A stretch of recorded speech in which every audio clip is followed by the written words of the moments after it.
The Ferris wheel creaked against Arizona wind, neon lights flickering in the desert twilight. 14-year-old Mason Hayes sat alone on a bench near the funnel cake stand, watching families drift past like ghosts he couldn't touch. Then the screaming started. Fire erupted from the bumper car arena, flames climbing the canvas roof faster than thought. Adults scrambled backward. Children ran in every direction. But Mason saw something nobody else noticed. A little girl trapped behind the electrical panel, frozen in terror while fire consumed her only exit. He didn't hesitate. He ran straight into the inferno. The heat took his vision. The smoke stole his future. But he pulled 7-year-old Dakota Reed from the flames and gave her back to a father who thought he'd lost everything. Welcome to Iron Roads. Before we dive deeper into this one, tell me in the comments where you're watching from and what hit you hardest in these opening moments. If this story moves you, slam that like button to show some love. The Copper Valley Fairgrounds sprawled across 20 acres of Arizona scrubland just outside Tucson, where the city surrendered to cactus and red rock formations that glowed orange at sunset.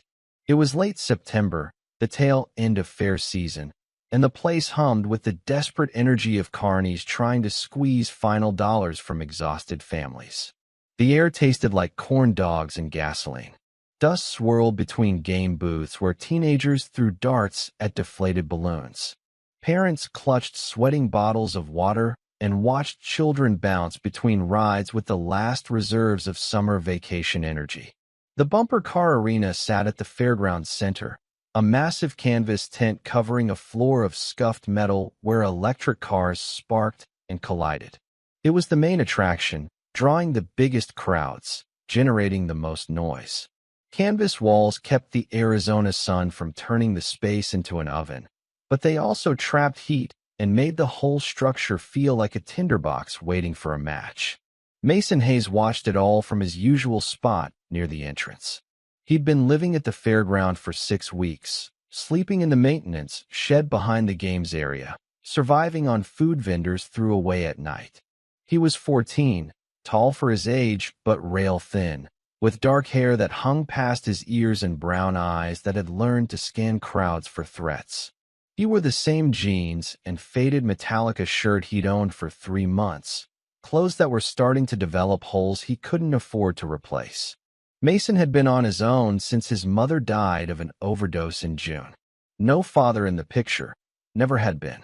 His mom's boyfriend had kicked him out 2 days after the funeral, and Mason had chosen the streets over the foster system. He'd heard too many horror stories, seen too many kids disappear into that machine and come out worse. Better to be hungry and free than trapped and broken. He'd learned to be invisible. He moved through crowds without drawing attention, ate without being seen, and existed in the gaps between other people's awareness. Invisibility was survival. The moment anyone noticed him, questions followed. Questions led to social workers.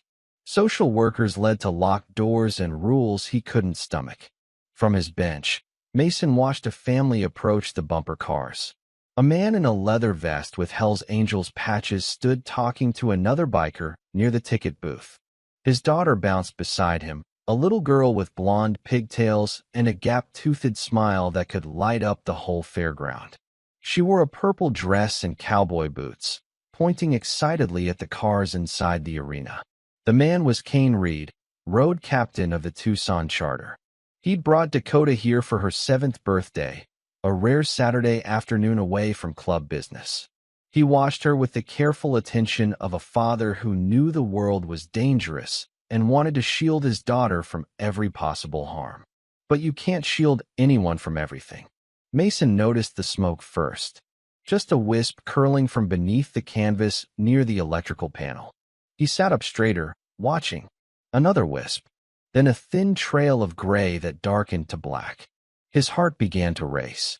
The ride operator was at the other end of the arena, collecting tickets, completely oblivious. Fire appeared, small at first, creeping up the canvas like a living thing, testing its boundaries. Then it found something that wanted to burn. Maybe the canvas itself, maybe spilled gasoline from the generator. and suddenly the flames weren't small anymore. They exploded upward, consuming the canvas wall in seconds, spreading across the ceiling with terrifying speed. The music from the bumper cars distorted, speakers crackling as wiring melted.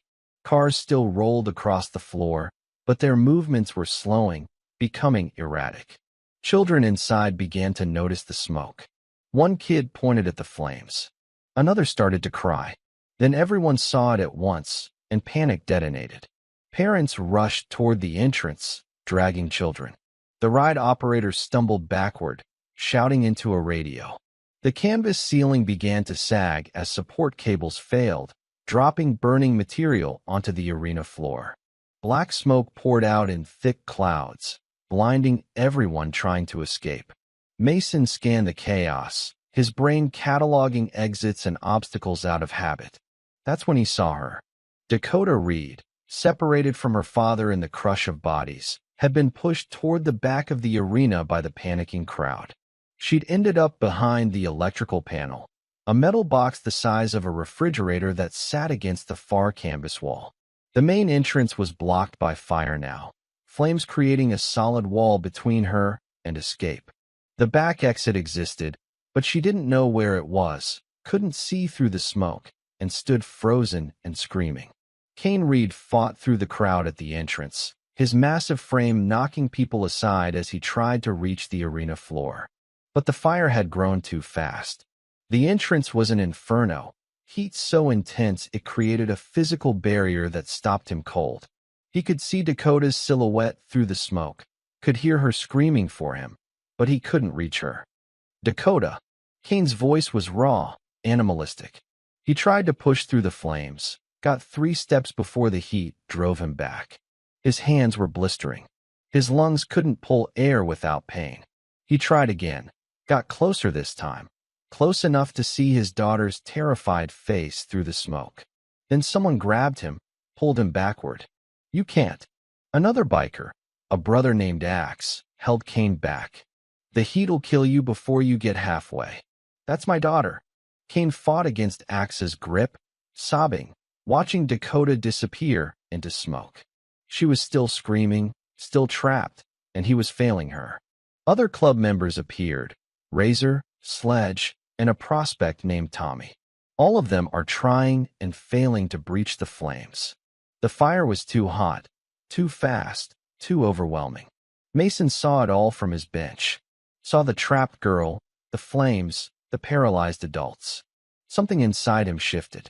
Not thought, just pure instinct combined with something else, a desperate need to matter, to do something that proved his existence meant something beyond survival. He bolted from the bench, bare feet slapping hot asphalt, running toward the arena before his conscious mind could object. Adults shouted at him. Kid, no. Get back. But Mason didn't hear them. Didn't hear anything except the roar of fire and the distant sound of Dakota's screaming. He couldn't go through the main entrance. The flames were solid there. But he knew this fairground. He'd lived here for 6 weeks, had explored every corner, and knew every hidden space. The maintenance entrance existed on the north side, a canvas flap workers used to bring equipment in and out. It would be hot, but maybe not blocked. Mason sprinted around the outside of the burning arena, feeling heat radiate through the canvas wall. The maintenance entrance hung open, flapping in the hot wind created by the fire. Smoke poured out, but no flames yet. He dropped to his knees and crawled inside. The heat hit him like a physical blow. His skin immediately felt too tight, his lungs screaming for air that didn't exist. He couldn't see anything, just black smoke and orange light somewhere above. He stayed low, crawling across the metal floor between abandoned bumper cars that were still sparking with dying electricity. He knew roughly where the electrical panel was, having seen it during his weeks of observation. He crawled toward it, one hand trailing along the floor, the other held in front of his face. The smoke was so thick he couldn't breathe without choking. His eyes burned, tears streaming instantly, but he kept moving. His hand hit something soft.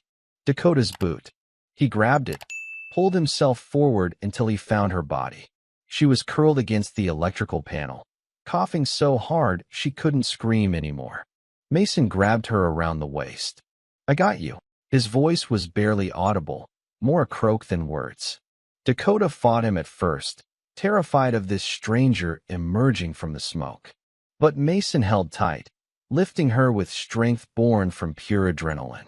She was heavier than he expected, dead weight in terror, but he managed to get her against his chest. The smoke was everywhere now, so thick that Mason couldn't tell which direction was which. His eyes felt like someone had poured acid in them. The pain was so intense he squeezed them shut involuntarily, trying to ease the burning. But that made everything worse. Now he was blind in smoke with a terrified child and no idea which direction led to safety. He stumbled forward, guessing, praying. His foot hit something, a bumper car. He used it to orient himself, trailing his hand along its side. The cars were arranged in rough rows. If he could follow them, he might find a wall. If he found a wall, he could follow it to an exit. Dakota clung to his neck, her small body shaking with sobs and coughing. Mason took another step. His eyes wouldn't open anymore.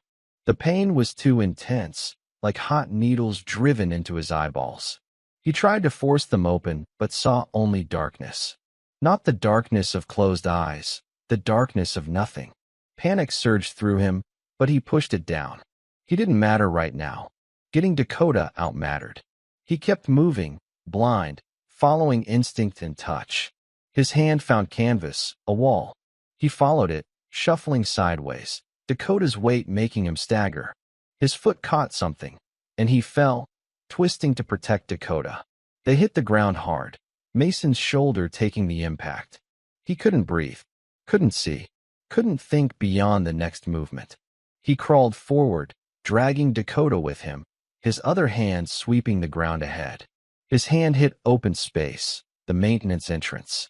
Cool air rushed over his face, the temperature difference so stark it felt like ice. He pushed Dakota ahead of him, shoving her through the opening, then followed, collapsing onto gravel outside. Hands grabbed them immediately. Adult voices shouted. Someone pulled Dakota away. Someone else grabbed Mason, dragging him further from the building. He lay on the ground, gasping, trying to open his eyes. They wouldn't open. He tried again, forcing his eyelids apart with his fingers, but saw only darkness. "My eyes," Mason whispered, then louder, voice breaking with terror. "Why can't I see? What's wrong with my eyes?" Paramedics surrounded him, laying him flat, shouting medical terms he didn't understand. Someone held his hand, tried to calm him, but Mason fought, panic overtaking pain. He was blind. 14 years old, homeless, alone, and now blind. At Tucson Medical Center, doctors worked on Mason for 5 hours. They irrigated his eyes, treated the burns on his hands and face, stabilized his breathing. But when the attending ophthalmologist finally spoke with him, her voice carried the weight of permanence Mason had been dreading. "The smoke inhalation caused severe thermal and chemical damage to your corneas and retinas," Dr. Sarah Mitchell said carefully. "We've done everything we can to minimize further damage, but the initial exposure was extensive." She paused, choosing words that would hurt less, but couldn't hide the truth. "You may regain some light perception in a few weeks, but functional vision, reading, recognizing faces, independent navigation, that's unlikely without significant intervention." Mason lay in the hospital bed, bandages wrapped around his eyes, processing words that felt impossible. Blind. He was 14, had no home, no family, no support system, and now no vision. The world had just shrunk to a pinpoint of darkness he couldn't escape. "What does that mean?" His voice was small, younger than 14.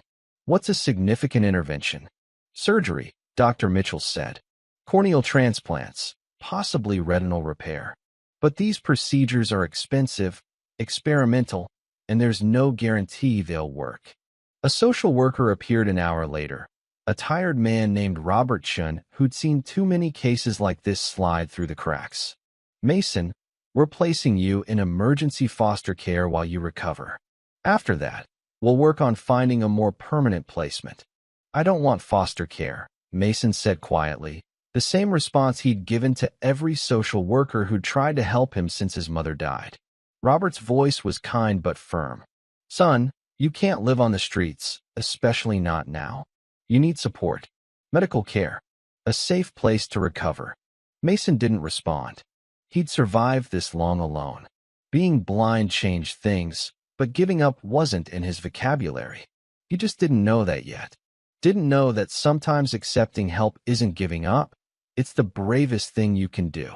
Kane Reed sat in the hospital waiting room, Dakota asleep across his lap. She had minor smoke inhalation and some superficial burns on her arms where flames had gotten close. The doctor said she'd be fine, but Kane couldn't stop shaking.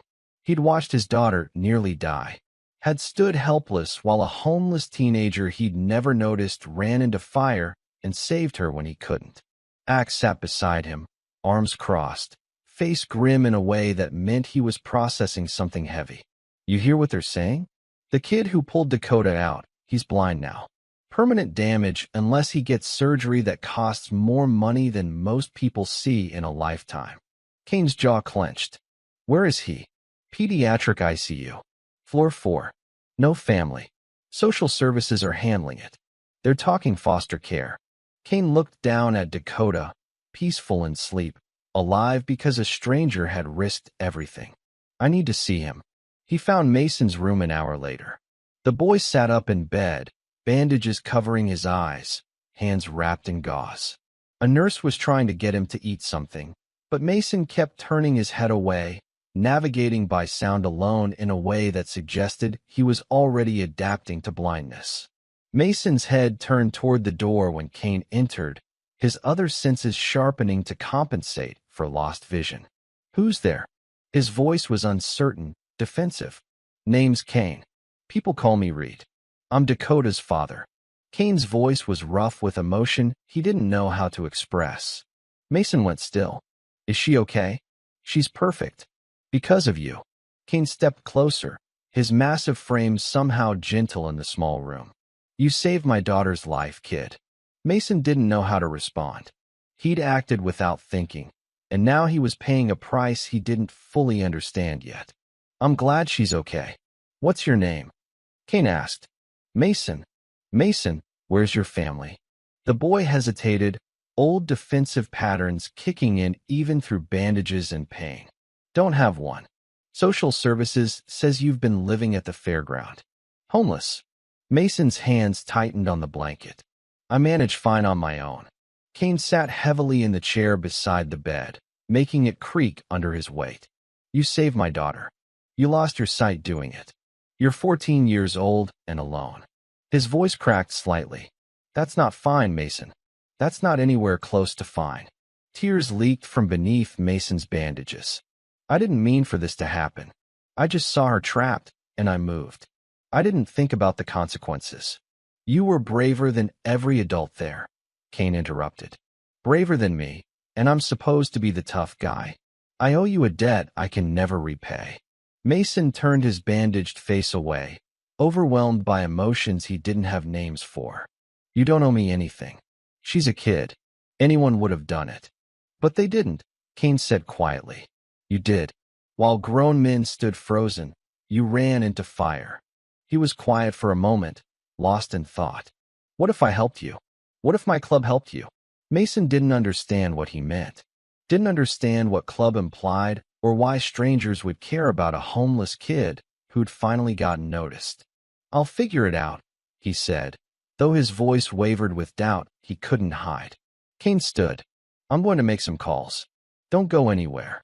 I'm blind, Mason said with unexpected dark humor. Where would I go? Despite everything, Kane smiled. You got fire in you, kid. That's good. You're going to need it. Outside Mason's room, Kane pulled out his phone and called Crusher, the president of the Tucson charter. I need to call a meeting. Emergency. Every brother who can ride. What happened? Crusher's voice was gravelly from 40 years of cigarettes and desert wind. Kane told him about Dakota, about the fire, about a 14-year-old homeless kid who'd lost his vision saving his daughter while grown men with patches stood frozen by fear. He's got nobody, Crusher. No family, no home, no resources. And he's blind now because he was brave when I wasn't. Crusher was silent for a moment. Then, how many brothers do you want? All of them, Kane said. I want every brother within 500 miles to know what happened. I want them to understand that a kid nobody cared about saved one of ours. Consider it done, Crusher said. We ride at sunrise. By dawn, motorcycles began arriving at Tucson Medical Center from every direction. They came from Arizona, New Mexico, Nevada, and California. They came from desert towns and mountain communities, from jobs and homes where they'd dropped everything when the call came. They came because one of their own had asked for help, and because the story of a blind 14-year-old who'd run into fire had spread through the Brotherhood like wildfire itself. By 7 a.m., nearly 250 Hells Angels filled the hospital parking lot. Their bikes lined every available space, chrome gleaming in a desert sunrise, engines rumbling in a symphony that rattled windows. Hospital security called the police, who arrived, assessed the situation, and made a decision. These men weren't here for trouble. They were here for something that mattered more. Kane walked out to address them, Dakota holding his hand, still in her hospital gown. Crusher stood beside him, arms crossed, waiting for the crowd to settle. Brothers, Kane's voice carried across the lot. Yesterday, my daughter almost died in that fire. I tried to save her. I ran straight at those flames, but the heat stopped me cold. His voice cracked. A homeless kid, 14 years old, living in a maintenance shed. He ran in when nobody else could. He pulled Dakota out, and he lost his sight doing it. The parking lot went silent except for idling engines. 250 men stood listening, faces weathered and hard, but eyes showing something else. Respect, recognition, grief for a child they'd never met. His name is Mason Hayes, Kane continued. He's got nobody. No family, no home, no resources. Social services wants to put him in foster care, where he'll get lost in the system and forgotten. He paused, looking across the sea of leather and chrome. I'm asking for help. I'm asking this club to step up for a kid who stepped up when it mattered most. Crusher stepped forward. What do you need? Money for medical bills, surgical consultations, the best doctors we can find who might restore his vision, Kane said, his voice steadying as he outlined the plan that had formed during his sleepless night. And after that, I want to adopt him. But I need time to navigate the system. Need a safe place for him to stay. Need support while I handle the legal side. Ack spoke up from the crowd.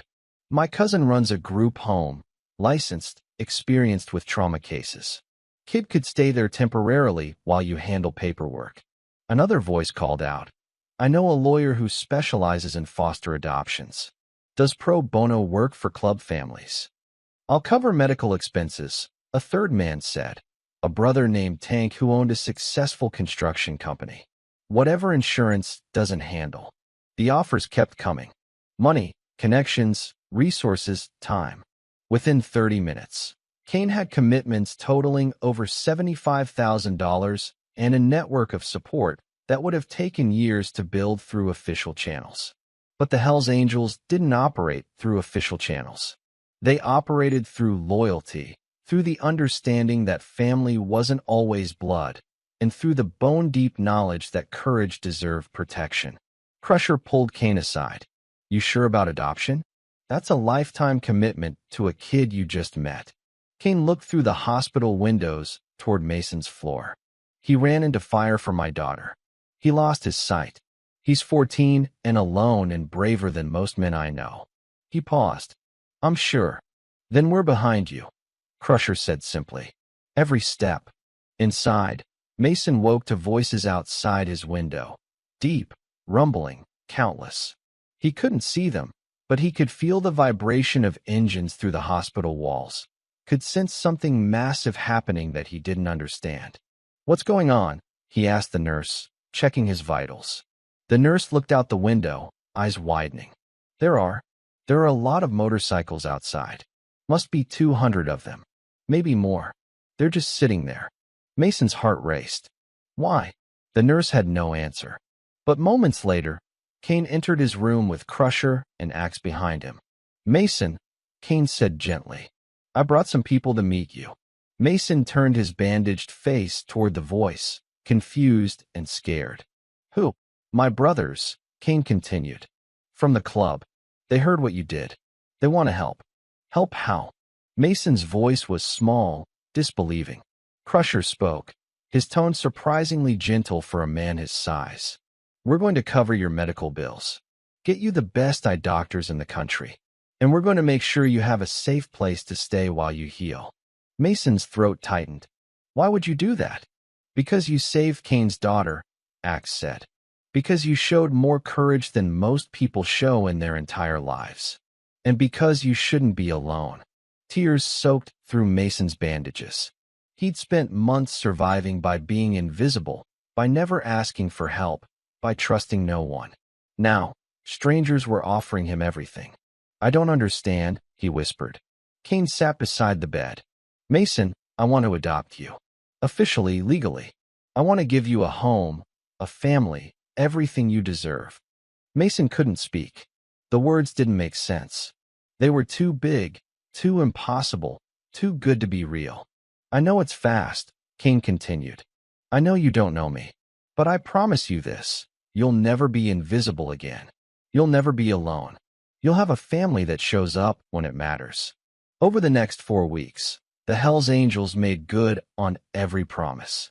Mason was transferred to the Jules Stein Eye Institute at UCLA, where one of the nation's top ophthalmologists examined him extensively. Dr. Raymond Park was honest about the prognosis. The damage is severe, he said, speaking to both Mason and Kane. The thermal burns affected both corneas, and there's retinal scarring. But there's a procedure, still experimental, involving corneal transplants combined with retinal therapy. It's complex, expensive, and the success rate is about 35%. What happens if it doesn't work? Mason asked quietly. Your vision stays as it is now, minimal light perception, no functional sight. And if it does work, you might regain 60 to 70% of normal vision. Enough to read, to navigate independently, to live a relatively normal life. Mason was quiet for a long moment. I want to try. During recovery, Mason stayed at the group home Axe's cousin ran, a clean, well-maintained house in suburban Tucson where 6 other kids lived. The woman who managed it, Linda Martinez, was patient and experienced with trauma cases. She'd worked with blind children before, knew how to help Mason navigate his new reality. Mason struggled initially, learning to trust, processing everything that had happened, adapting to blindness while holding on to hope for surgery that might not work. But Kane visited every single day. He read to Mason, helped him practice mobility skills, brought Dakota, who made him drawings she carefully described so he could imagine them. The little girl and the teenager formed a bond that transcended circumstance. Dakota would sit beside Mason's bed, chattering about school and friends and the butterfly she'd seen that morning. She'd describe colors and shapes with the unself-conscious detail of a 7-year-old. Mason would listen, finding himself smiling for the first time in months. Slowly, Mason began to understand that these people weren't going away, that their promises weren't empty words but commitments they intended to keep. The adoption process moved faster than expected. Kane had no criminal record, owned his house outright, and had a steady income from his custom motorcycle shop. Social services investigated thoroughly but found nothing to disqualify him. They were actually impressed by the support network, the club brothers who showed up at meetings, the documented financial commitments, and the genuine care everyone demonstrated. 10 weeks after the fire, a judge approved the adoption. Mason Hayes became Mason Reed. He stood in the courtroom with bandages still wrapped around his eyes, holding Kane's hand while the judge made it official. Mr. Reed, the judge said, Do you understand that you're accepting full responsibility for this young man's care, education, and well-being? I do, Your Honor, Kane said, his voice steady. Mason, do you consent to this adoption? Mason's throat was tight with emotions he didn't have words for. Yes, Your Honor. Then, by the power vested in me by the state of Arizona, I declare this adoption final. Mason, you now have a father who has chosen you. Mr. Reed, you now have a son who has earned your respect. Congratulations to you both. In the hallway afterward, surrounded by club brothers who'd come to witness the moment, Dakota launched herself at Mason, hugging his waist. You're my brother now. Mason knelt, finding her small face with his bandaged hands. Yeah, kiddo, I'm your brother. Kane pulled Mason into a hug that felt like safety. Welcome to the family, son. The eye surgery happened 4 months after the fire. Mason was terrified. They'd explained the risks. The procedure could fail, could make things worse, could leave him exactly as he was. But the alternative was guaranteed blindness for life. So he agreed. Kane held his hand until they wheeled him into surgery. I'll be right here when you wake up, son. I promise. The surgery took 12 hours. Kane paced the surgical wing waiting room the entire time, surrounded by brothers who'd come to show support. Crusher, Axe, Tank, Razor, and 40 others. They filled the space, a wall of leather and loyalty that hospital staff learned to work around. When Dr. Park finally emerged, his expression was carefully neutral. The procedure went as well as we could hope. We successfully transplanted both corneas and completed the retinal repair. But we won't know if it worked for several weeks.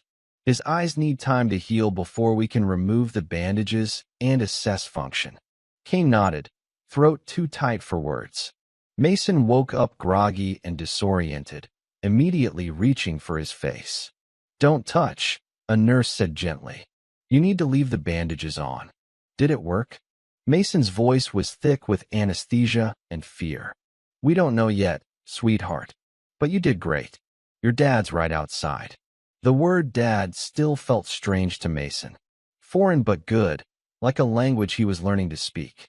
The waiting was agony. 3 weeks of darkness and uncertainty, while Mason's eyes healed beneath bandages he wasn't allowed to remove. Kane stayed close the entire time, reading audiobooks, describing the world, helping Mason navigate the house he'd spent weeks preparing for his son's arrival. He'd installed handrails throughout, removed furniture that might cause trips, and bought adaptive technology for someone who might remain blind forever. He'd prepared for permanent blindness while hoping desperately for something better. Dakota became Mason's constant companion. The 7-year-old adapted instantly to her brother's needs, describing everything, guiding his hands to touch objects, and reading her picture books with serious concentration. Their bond deepened daily. On removal day, Kane, Crusher, Tank, and Linda accompanied Mason to the hospital. Dr. Park led them to an examination room, and its lights dimmed to minimize sensitivity. Mason, I'm going to remove the bandages now. Your eyes will be extremely sensitive to light. Keep them closed until I tell you to open them. Understood. Mason nodded, hands gripping the chair arms until his knuckles went white. Kane stood beside him, solid and reassuring. Dr. Park worked carefully, unwrapping layers of gauze and surgical tape. Mason felt air hit his face, cool and startling after weeks of covering. Okay, Dr. Park said softly. Open your eyes very slowly. Mason's heart hammered. This was it. Either he'd see again or face permanent darkness. He opened his eyes. At first, nothing but overwhelming brightness. He squeezed them shut. That's normal, Dr. Park said. Try again, slower this time. Mason opened them again, squinting against the light. Shapes began to emerge. Blurry, indistinct, but shapes. Dr. Park's face was hovering close. Kane's massive form is beside him. Colors he'd forgotten existed. I see something, Mason breathed. I can see you. Kane made a sound somewhere between a laugh and a sob. Dr. Park smiled, cautiously optimistic. Your vision will continue to improve over the next few months. We're looking at approximately 65 to 70% of normal function. You'll need glasses, probably permanent corrective lenses. But Mason, you can see. Mason turned toward Kane, his father, and saw him clearly for the first time. Saw the tears on his weathered face, the patches on his vest, the love in his eyes that had been there all along. But Mason could finally witness. "Dad," Mason whispered, testing the word with new meaning. Kane pulled him into a careful hug. "I'm here, son. I'm always here." 8 months later, Mason stood in Kane's garage, watching his father work on a custom Harley. His vision had stabilized at about 70%, enough to read with glasses, to navigate independently, to live what doctors called a functional life. He wore thick-framed glasses now and had learned to compensate for the peripheral vision he'd lost permanently. Dakota sat beside him on a workbench, swinging her legs, chattering about her ballet recital. The two siblings were inseparable, bound by trauma and love in equal measure. Kane had enrolled Mason in a regular high school where he'd not only survived but thrived. He'd made friends for the first time in years, joined the robotics club, and discovered he was good at math. He'd also started therapy, working through abandonment issues, homelessness trauma, and the psychological weight of his choice at the fairground. "Mason," Kane said, looking up from the carburetor he was rebuilding. "Got something for you." He walked to a covered object in the corner and pulled off the tarp. Beneath it sat a custom-painted motorcycle, smaller than Kane's standard Harley, but still substantial. Designed for someone of Mason's size, not for now, but for the future. The tank was painted with flames that transitioned into a phoenix rising from fire. On the side, in elegant script, Mason Phoenix read. Mason stared at it, tears welling behind his glasses. "You gave me a road name." Road names were earned, not given. They were sacred in the club, marks of respect that couldn't be bought or requested. "You earned it," Kane said simply. "You walked through fire and came out transformed." "Phoenix fits." Mason ran his hand along the painted tank, feeling the smooth surface, seeing the intricate detail work that had clearly taken dozens of hours. "I can't ride yet. I'm only 15. "You will someday," Kane said. "And when you do, you'll ride with family." Crusher appeared in the doorway along with Axe, Tank, Razor, and 24 others. They'd come for the unveiling, witnesses to a moment that mattered. Mason looked around at these men who'd shown up when it counted, who'd given him a second chance at life and vision and family. "Thank you," he said, voice breaking. "For everything." Kane put his arm around Mason's shoulders. "You saved my daughter. We just returned the favor." Dakota climbed off the workbench and grabbed Mason's hand. "Can we go get ice cream now?" Mason laughed, the sound light and genuine, so different from the hollow kid who'd lived invisible at the fairground. "Yeah, let's go get ice cream." If Mason's story moved you, drop a comment below saying he deserves family, to show some love for this brave kid who found his home. 2 years later, Mason Reed stood on stage at his high school graduation, wearing his cap and gown, glasses reflecting auditorium lights. He'd graduated with a 3.8 GPA and a full scholarship to Arizona State University for mechanical engineering. In the audience, 200 Hells Angels filled the back section, leather vests and all, applauding louder than anyone else when Mason's name was called. Because family shows up, because courage deserves protection, and because sometimes the invisible boy becomes the man everyone respects. But Mason's story doesn't end at graduation. It continues in ways that ripple through the community, touching lives in unexpected places, proving that one moment of courage can change everything. At 17, Mason had become a fixture at Kane's custom motorcycle shop. He'd discovered a natural talent for mechanics, spending afternoons after school helping his father restore vintage bikes. His imperfect vision didn't hinder the work. He'd learned to compensate, using touch and instinct as much as sight. The shop sat on the industrial edge of Tucson, A converted warehouse where the smell of oil and metal hung permanently in the air. Mason loved it here. The rhythmic clang of tools, the problem-solving challenge of bringing dead engines back to life, the quiet companionship of working beside Kane without needing to fill silence with words. One Tuesday afternoon in late spring, a beat-up Honda pulled into the shop's parking lot. Mason was under a 72 shovelhead, changing oil, when he heard Kane greet someone at the front desk. The conversation was brief, professional, but something in Kane's tone made Mason slide out from under the bike to investigate. A woman stood at the counter, maybe mid-30s, wearing a Target employee vest over jeans. She looked exhausted in the way people do when life has been taking swings at them for too long.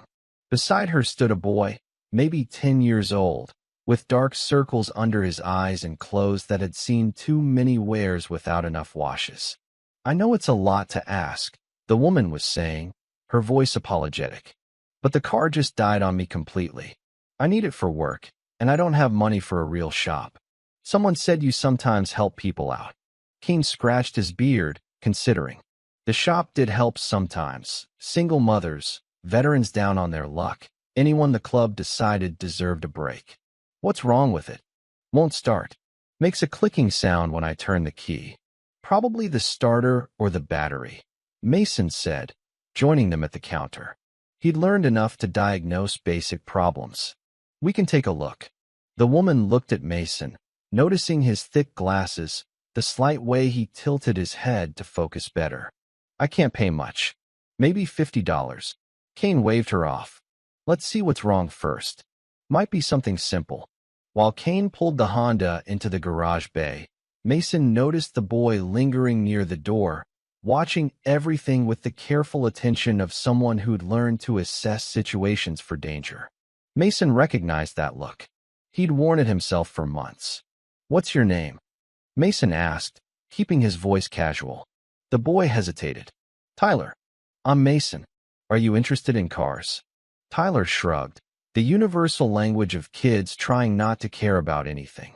But his eyes tracked Kane's movements as he popped the hood, revealing interest he wouldn't voice. "Want to see what's wrong with it?" Mason offered. Tyler glanced at his mother, who nodded permission, then followed Mason to the Honda. Kane had already identified the problem: corroded battery terminals and a failing starter. "See this?" Mason pointed to the battery terminals. "These are corroded. Battery can't make a good connection to send power to the starter. And the starter itself is probably shot." Hear that grinding sound when Kane turns the key? Tyler leaned in, genuinely interested now. "Can you fix it?" "Yeah, we can fix it," Mason said. "Battery terminals, we can clean right now. Starter we'll need to replace, but I think we have a used one in the back that'll work." For the next hour, Mason worked on the Honda while Tyler watched. Mason explained what he was doing, why each step mattered, and how engines worked.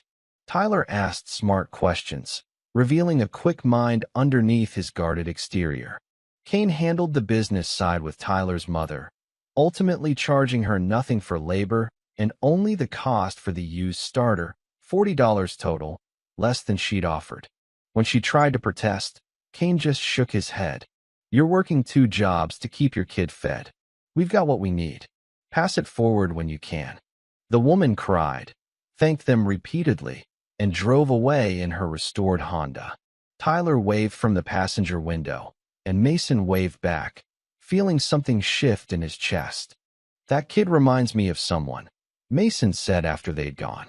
Kane looked at his son with knowing eyes. "Yeah, me too." That night at dinner, Mason was quiet, pushing food around his plate while Dakota chattered about her day. Kane noticed, he always noticed. "Something on your mind?" Mason set down his fork. "That kid today. Tyler. He looked like I felt before you found me. Lost. Hungry. Like he was trying to be invisible." Kane nodded slowly. "His mom's doing her best, but she's drowning. 2 jobs, rent that keeps going up, no family support." "Can we help them?" Mason asked. "More than just fixing the car? What are you thinking?" Mason organized his thoughts. "The club helps people sometimes, right? Could we set up something for Tyler? Maybe a scholarship fund for school supplies, or help with groceries. His mom seems like she'd work with anything we offered as long as it didn't feel like charity. Kane smiled, proud of his son's growth. We could do that. The club has a family assistance fund. It's meant for exactly these situations. Dakota piped up, always included in family decisions despite being only 8 now. Can I help? I could donate my allowance.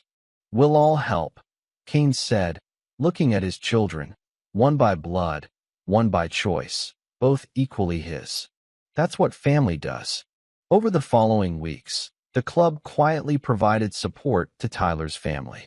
Crusher arranged for bulk grocery deliveries. Tank's construction company hired Tyler's mother for better-paying weekend work. Axe's wife, a teacher, arranged for free tutoring for Tyler, who'd been falling behind in school. The family never knew the extent of the support, just thought they'd gotten lucky with a series of breaks. That was how the club preferred it. Help that didn't humiliate, support that preserved dignity. Mason started working with Tyler twice a week, teaching him basic mechanics. The kid had talent and hunger to learn, reminding Mason powerfully of himself at that age. Tyler began to open up, talking about school struggles, worries about his mom, and dreams he'd stopped letting himself have. Do you think I could work in a shop someday? Tyler asked one afternoon, handing Mason a wrench. Yeah, I do, Mason said.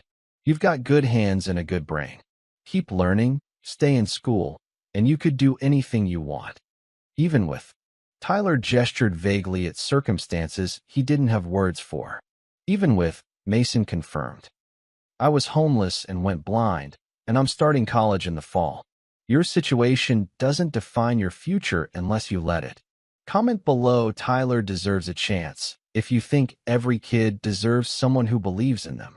3 months later, Mason sat in his bedroom, staring at college acceptance letters spread across his desk. Arizona State had offered a full scholarship, but he'd also been accepted to UCLA's engineering program, the school near the hospital where he'd regained his vision. UCLA offered less financial aid, but the program was more prestigious.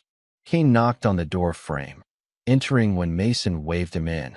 You decide yet? That's the problem, Mason said. I don't know how to decide. Kane sat on the edge of the bed, the frame creaking under his weight. What's pulling you both directions? ASU makes sense logically. Full ride, close to home, good program. But UCLA feels like something more. Like going back to where things changed for me and completing some kind of circle. Circles matter, Kane said. But so does practical thinking. What's your gut say? Mason was quiet for a long moment. My gut says UCLA, but I feel guilty even thinking it. You've already given me so much. I don't want to ask for more. Kane's expression softened. Son, let me tell you something. When I first held Dakota, I promised myself I'd give her every opportunity one could. When I adopted you, I made the same promise. That's not a burden, it's a privilege. He paused. If UCLA is what you want, we'll make it work. The club will help. That's what family does. But the cost. The club raised $75,000 for your medical bills in 30 minutes. Kane interrupted. You think we can't handle college expenses? We've got brothers in California who'd love to have you around. You'd have support there too. Mason felt his throat tighten. I don't know how to thank you for everything. You thank me by living your best life, Kane said. By being happy. By chasing dreams instead of settling for safe. That's all I want. So Mason chose UCLA. The following August, 200 motorcycles formed a convoy from Tucson to Los Angeles, escorting Mason to college like a presidential motorcade. The California charters welcomed him, offering support and connection in his new city. In his dorm room that first night, Mason video called Kane and Dakota. His little sister had cried when he left, making him promise to call every day. How's the room? Dakota asked, her face filling the phone screen. Small but good, Mason said, panning the camera around. My roommate seems cool. He's from San Diego. Do you have everything you need? Kane asked from beside Dakota. Yeah, Dad. I'm good. The words still carried weight, still meant something profound every time Mason said it. After they hung up, Mason stood at his dorm window, looking out at the unfamiliar city. For years ago, he'd been homeless, living invisibly at a fairground, believing nobody cared if he existed. Now he was starting college on scholarship at one of the best engineering schools in the country. The trajectory felt impossible, but it had happened through a single moment of courage that connected him to a network of people who believed courage deserved protection. His freshman year flew by in a blur of classes, engineering labs, and weekend visits to the California charters. Mason thrived academically, discovering he loved the problem-solving aspects of mechanical engineering. He also started volunteering with a local organization that provided services to homeless youth, finding purpose in helping kids who reminded him of himself. At Christmas break, Mason returned to Tucson with gifts and stories. Dakota had grown taller, Kane had more gray in his beard, but home felt exactly right, warm and welcoming and permanent in a way Mason had stopped believing places could be. How's school? Crusher asked at the Christmas party that the club threw annually. Hard but good, Mason said. I'm learning a lot. Thinking about specializing in prosthetics engineering, designing better artificial limbs for veterans and people with disabilities. Crusher nodded approval. Using your experience to help others. That's solid. Someone helped me when I needed it. Mason said simply. Time to pass it forward. In his sophomore year, Mason met a girl named Elena in his biomechanics class. She was brilliant, kind, and didn't treat his visual impairment as a defining characteristic. They became friends first, then something more, studying together in the engineering library until security kicked them out. Tell me about your family, Elena said one night over coffee. Mason told her the story, the fire, the blindness, the Hell's Angels who'd saved him, Kane's adoption. Elena listened without interruption, her eyes growing wider with each detail. That's incredible, she said when he finished. You ran into fire to save someone. I didn't think about it, Mason said, uncomfortable with being called a hero. I just moved. That's what makes it heroic, Elena said. Courage isn't the absence of fear, it's action despite fear. They dated through his sophomore and junior years, becoming serious enough that Mason brought her home to meet Kane and Dakota. The visit went perfectly. Dakota adored Elena. Kane approved after a single conversation, and the club brothers welcomed her into the extended family. I like her, Kane said after Elena had returned to LA. She's good for you. I think I love her, Mason admitted. I know you do, Kane said with a knowing smile. It's obvious in how you look at her. In his junior year, Mason started a campus organization called Phoenix Rising, a peer support and mentorship program for foster youth and formerly homeless students attending UCLA. The program connected students with resources, built community, and provided the kind of support network Mason had found through the Hells Angels. The program grew quickly, attracting attention from university administration and local media. Mason found himself giving interviews, telling his story publicly for the first time to demonstrate that past circumstances didn't determine future possibilities. One article got picked up nationally. Within days, Mason received messages from dozens of people, some thanking him for inspiration, others sharing their own stories of homelessness and foster care, a few asking for help. He answered every message, understanding how much a response could mean to someone who felt invisible. Tyler, now 14, sent a message that made Mason's eyes water. You showed me it's possible. I'm applying to college prep programs because of you. Thank you for seeing me. Drop a comment saying, pass it forward, if you believe in helping others the way you've been helped. In his senior year, Mason began working on his thesis project, a low-cost prosthetic hand designed for children in developing countries. The project combined his engineering skills with his passion for accessibility, attempting to create artificial limbs that were functional, durable, and affordable enough for widespread distribution. Elena worked alongside him, their partnership both romantic and professional. They spent countless hours in the lab, testing prototypes, refining designs, and arguing passionately about technical details before laughing at their intensity. "We're going to make this work," Elena said one night, surrounded by failed prototypes and technical drawings. "I know," Mason said. "We have to. There are kids out there who need this." The thesis presentation happened in May, attended by Kane, Dakota, Crusher, and a delegation of club brothers who'd driven from Arizona to show support. Mason's presentation was flawless, demonstrating a prosthetic hand that cost 1/10 of traditional designs while maintaining 70% of their functionality. The engineering faculty was impressed.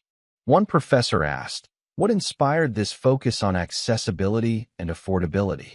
Mason adjusted his glasses, thinking about how to answer. "I understand what it's like to lose something fundamental and need help getting it back. My father and his brothers gave me that help when I had nothing. This project is about extending that same help to kids who need it." The thesis received the highest honors. More importantly, it attracted attention from a medical device company interested in licensing the production design. Within months, negotiations were underway to bring Mason's prosthetic hand to market. Graduation day arrived sunny and perfect. Mason walked across the stage in a cap and gown, accepting his diploma with his family cheering louder than anyone else in the auditorium. 300 Hells Angels filled the back section. The Tucson charter, the California charters, brothers from Nevada and New Mexico who'd driven to witness this moment. When the ceremony ended, Mason found Kane and pulled him into a hug that said everything words couldn't. "Thank you, Dad, for everything. You did this yourself, son," Kane said, voice thick with pride. "I just gave you a chance. You're the one who ran with it." Dakota, now 11, tackled Mason in a hug. "You're a college graduate. That's so cool." Elena stood nearby, smiling, part of the family now in ways that felt permanent. Mason pulled her close, grateful for every person who'd shown up to support his journey. That evening, the club threw a party at Kane's garage, a massive celebration with food, music, and 200 bikers who'd become Mason's extended family. Crusher gave a speech, raising his beer in a toast. 5 years ago, we rallied for a blind kid who'd saved Kane's daughter. Today, we celebrate that kid graduating from one of the best engineering schools in the country with a design that'll help kids worldwide. He paused, looking at Mason with respect. "This is why we protect courage. This is why we invest in people who show up when it matters. Mason, you've made us proud." The crowd erupted in applause and engine revs, a symphony of celebration that shook the building. Later, Mason stood outside with Elena, looking at the stars. "Do you think about that day?" she asked. "The fire." "Every day," Mason admitted. "It's the moment everything changed. Sometimes I wonder what would have happened if I'd stayed hidden instead of running in." "You wouldn't be you," Elena said. "That moment revealed who you are, someone who acts when others freeze, someone who sees people others overlook. That's not something the fire created. It's something the fire revealed." Mason considered that, finding truth in her words. The fire hadn't made him brave. It had shown him he already was. The blindness hadn't broken him. It had connected him to people who helped him become stronger.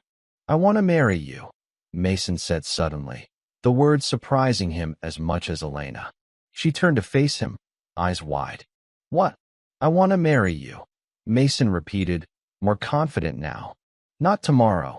Not until we're both ready. But eventually. I want you to be family permanently."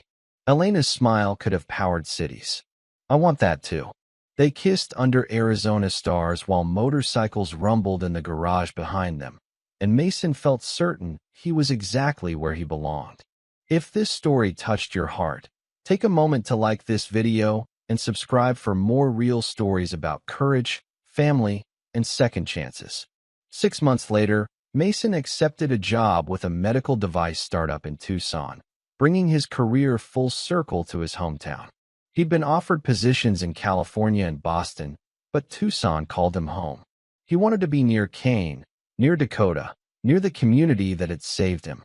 Elena moved with him, accepting a position at the University of Arizona's bioengineering department. They rented a small house near Kane's shop, building a life together that felt both adventurous and grounded. Mason's prosthetic hand design went into production, priced at $300 compared to the $3,000 industry standard. Within the first year, the company distributed 5,000 units to children in developing countries, giving kids functionality they'd never had access to before. Letters arrived from parents whose children received the prosthetics. Each one felt like completing another small piece of the circle that had started with Mason running into the fire. He'd been saved, and now he was saving others in turn. Tyler, now 16, had become a regular at Kane's shop, working part-time while maintaining a 3.7 GPA. Mason mentored him formally, helping with college applications, teaching advanced mechanical skills, and providing the kind of guidance Mason had received. "I got accepted to ASU," Tyler announced one Saturday, bursting into the shop with a letter. Mason pulled him into a hug, genuinely excited. "That's amazing. What program?" "Mechanical engineering." "Same as you. You're going to do great," Mason said, meaning it completely. Kane watched from across the garage, smiling at the cycle of help and hope that continued spiraling outward from a single moment of courage years ago. On Mason's 23rd birthday, Kane called a family meeting at his house. Dakota, now 13, sat on the couch beside Elena. Crusher and several other club brothers stood around the room, their presence suggesting something significant was happening. Kane pulled out a leather vest, a custom Hells Angels vest, smaller than standard, designed for Mason's frame. On the back was the full club patch. On the front, over the heart, a custom patch showing a phoenix rising from flames with the name Phoenix beneath it. "The club voted," Kane said, his voice formal but warm. "Unanimous decision. We want to offer you a full membership, Mason. You've earned your place in this family." Mason stared at the vest, overwhelmed. Full membership in the Hells Angels required years of commitment, proof of loyalty, and unanimous approval from charter members. It wasn't given lightly. "I don't ride," Mason said, though his voice cracked with emotion. "Yet," Crusher corrected. "But you will.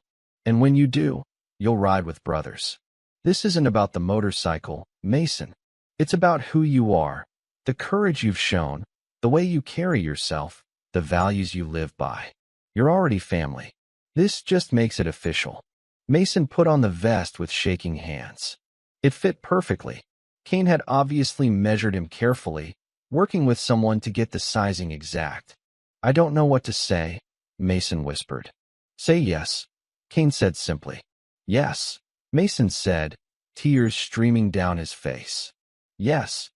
The room erupted in celebration. Backslaps, hugs, the sound of brothers welcoming one of their own officially into the fold.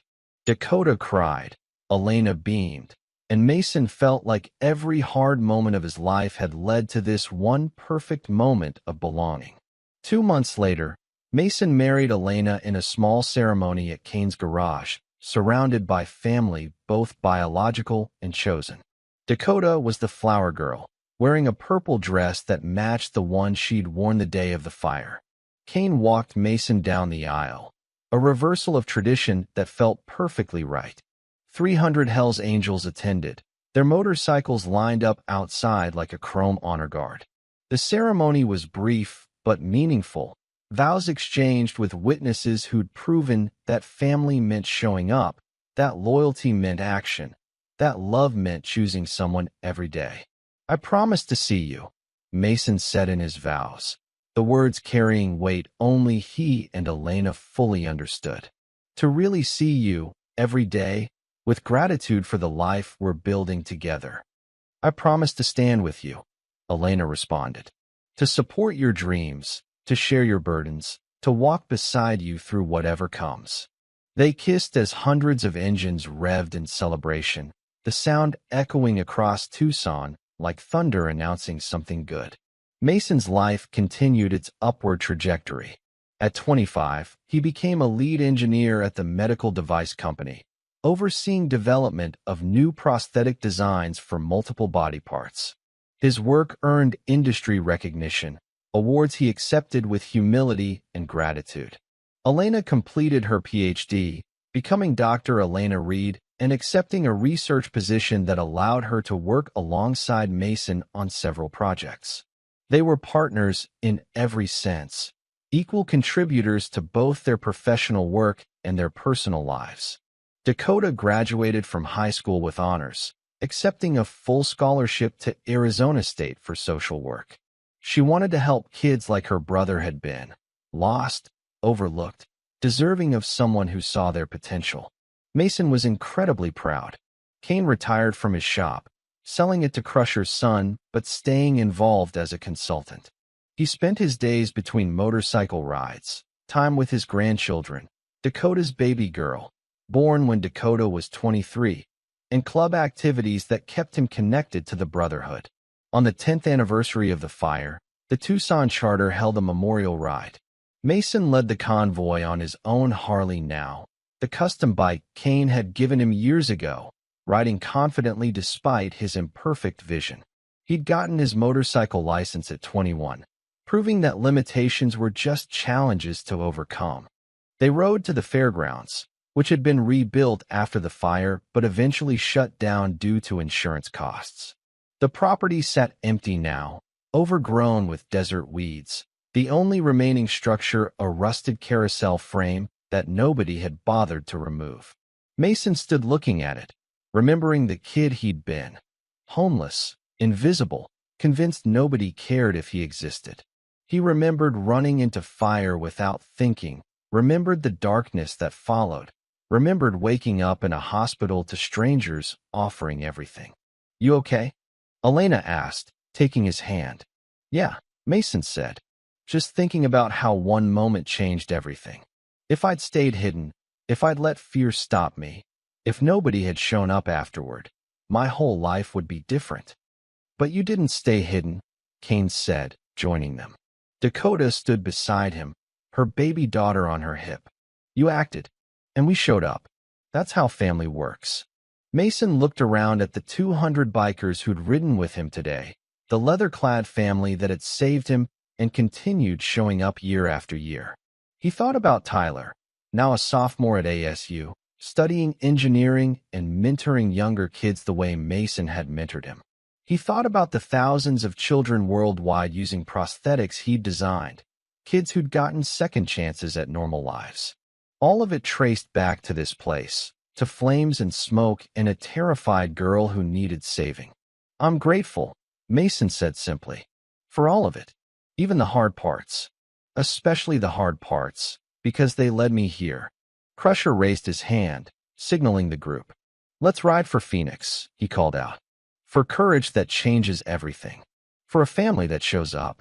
For second chances that become first chapters." 300 engines roared to life simultaneously, the sound rolling across the empty fairground like a promise that courage would always be protected, that family would always show up, that no one who proved their worth would ever have to face darkness alone. Mason mounted his bike, Elena behind him, and led the convoy away from the place where his old life had ended and his real life had begun. The desert stretched endlessly and beautifully around them, full of possibility and hope and the kind of freedom that comes from knowing you're not invisible anymore. You're seen, you're valued, you're loved.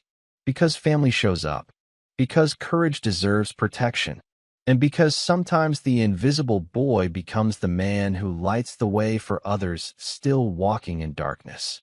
If Mason's journey inspired you, do us a favor. Hit that subscribe button and turn on notifications so you never miss stories about real courage and the families that form around it.